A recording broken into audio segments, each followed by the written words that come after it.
Corporator તમે સૌ બની ગયા, 5 વર્ષ તમારી ટર્મ બી ચાલી જશે.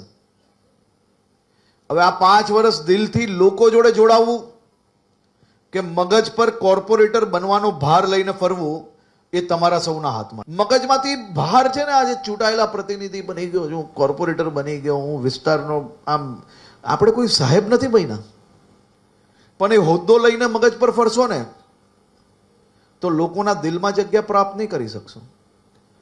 અને જે નેતા કાર્યકર્તાઓના દિલમાં જગ્યા પ્રાપ્ત નથી કરી શકતા, એના પોતાના વિસ્તારના નાગરિકોના દિલમાં જગ્યા પ્રાપ્ત નથી કરી શકતા, એવા નેતાઓ જીવનભર ખાલી માત્ર હોદ્દા લઈને ફરશે, પરંતુ નેતા નહીં બની શકશે.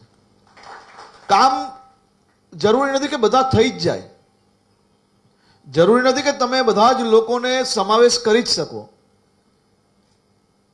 પરંતુ પાર્ટીનો કાર્યકર્તા કે વિસ્તારના કોઈ નાગરિકો એ કોઈ બી નાનો મોટો વિષય લઈને આવે અને જો તમે એની જોડે તોછડાઈથી વાત કરો તો આનાથી મોટું પાપ કોઈ છે જ નહીં. જો ચૂંટાયેલા પ્રતિનિધિ આપણે બનવું હોય, કોર્પોરેટર બનવું હોય, તો અડધી રાત્રે બી પાણી, ગટર લાઈન કે સ્ટ્રીટ લાઇટ બંધ છે એના માટે ફોન આવશે, સવારે 4 વાગે બી ફોન આવશે, અને એ ફોન ઉચકીને જો હસતા મોડે તમે એ નાગરિકની મદદ ના કરી શકતા હો તો મહેરબાની કરીને આ ફિલ્ડની અંદર આપણે રહેવું ના જોઈએ.